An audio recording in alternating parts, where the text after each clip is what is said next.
Bank colony के दो groups के झगड़े से मुताल्लिक़ रुकने असेंबली हल्के नामपल्ली मोहम्मद माजिद हुसैन ने TV9 से क्या कहा, आइए सुनते हैं।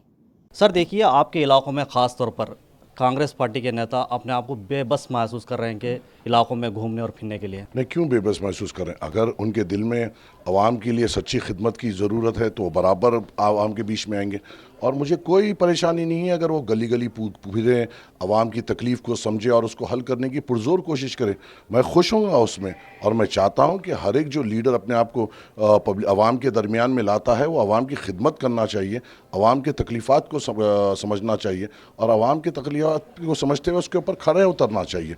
मेरे को कोई एतराज़ नहीं है, कोई भी अगर लीडर फिरे, चाहे वो किसी भी पार्टी का हो, बराबर फिरे। हाँ, मुझे ये बर्दाश्त नहीं है कि अगर कोई लीडर अपने साथ 5-6 राउडी शीटर्स जो 302 murder case, attempt to murder case, rape case या एक्सटॉर्शन केसेस में जैसे लोग इन्वॉल्व हैं, उनको अगर साथ लेके हमारे गली कूचों में फिरेंगे, लोगों को डराने की कोशिश करेंगे और धमकाने की कोशिश करेंगे, तो मैं इन राउडी शीटर्स को तो नामपल्ली में फ्रीली फिरने नहीं। डेवलपमेंट के काम को लेकर बहुत सारे घपले हो रहे थे, वो काम भी सही नहीं हो रहा था। मैं पूछताछ करने के लिए, मुआयना करने के लिए गया था। इतने भी एमआईएम के लोग मुझ पर हमला किए, मेरे साथ कई कार्यकर्ताओं पर हमला किए। ये कांग्रेस पार्टी के नेताओं का कहना है। सर, जो मुआयना करने गए और क्वालिटी वर्क की बात कर रहे थे, कल ही तो रोड खुद के उसके जो मटेरियल था वो निकाला गया था। क्या रेती को देखकर क्वालिटी ऑफ वर्क आप जांचने की कोशिश कर रहे थे?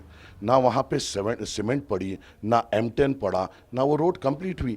कल ही तो खुद ही, और क्या जब खुद के निकली तो क्या रेती को देखकर आप क्वालिटी ऑफ वर्क डिसाइड करोगे? नहीं। आज हिमायत नगर PS में वो कॉन्ट्रैक्टर ने खुद जाकर हिमायत नगर PS में कंप्लेन किया और उस कंप्लेन में executive engineer GHMC, deputy engineer GHMC ने विटनेस में साइन किया और ये कहा कि हमारे डेवलपमेंट वर्क को 4 दिन पहले रोका जा रहा था। हमको बोला जा रहा था कि हमसे आके मुलाकात करो वरना हम तुमको काम नहीं करने देंगे। ऐसे हादसे ये पहली बार नहीं हुए। 4 दिन पहले सैयद नगर में जो गरीब आवाम एक एक कमरे के झोपड़ियों में रहती है, वहाँ पे इनका एरिया प्रेसिडेंट जो इस फिरोज से जुड़े हुआ है वो जाता है और जाकर लोगों को कहता है कि तुम्हारे तमाम घर नोटरी पे है, तुम अगर मुझे पैसे नहीं दोगे तो मैं हाइड्रा से तोड़ा दूंगा। कल वो तमाम लोगों ने जाके बंजारा हिल्स PS में कंप्लेन की। एक्सटॉर्शन हो रहा है, इसके हवारी गली गली जाके बंडी वालों से पैसे ले रहे हैं, डब्बे वालों से पैसे ले रहे हैं। कोई कॉन्ट्रैक्टर काम कर रहा है तो उसका वो कर रहे हैं।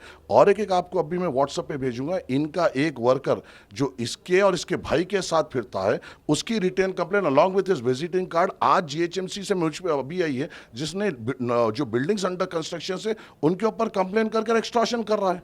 क्या इनको नहीं रोकूं मैं? अवाम ने मुझे एक वजह से चुना है।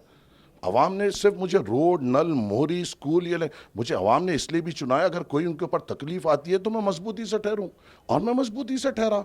इसके फिरोज के साथ 2000 लोग आएंगे और अवाम के साथ तकलीफ करेंगे, इनका मैं डट के मुकाबला करूंगा इंशाल्लाह। आप एक जिम्मेदार आदमी है, सिटिंग MLA भी है, आपकी बहुत बड़ी जिम्मेदारी बनती है और वो बता रहे हैं कि मैं गांधीवादी हूँ, मैं मुआयना करने के लिए गया था। सर, आखिरी ये बताइए कि कौन किस पे हमला किया है? आज अगर आप देखेंगे तो 5 FIR हमारे तरफ से हुए, जिसको हमारे ऊपर 5 लोगों के ऊपर स्टोन पेल्टिंग हुई और 5 जने जख्मी हुए। राउडी शीटर्स मेरे साथ नहीं थे, उसके साथ थे। रेपिस्ट मेरे साथ नहीं थे, उसके साथ थे। अटेम्प्ट टू मर्डर करने वाले मेरे साथ नहीं थे, उसके साथ थे। फिर कौन सी गांधीगिरी की बात हो रही है? खून का टेस्ट आज ही करा लीजिए, मालूम हो जाता है किसके खून में कितना ड्रग्स निकलता। 99% ड्रग्स निकलता उनके खून में, और वो अपने आप को गांधीगिरी कहते हैं।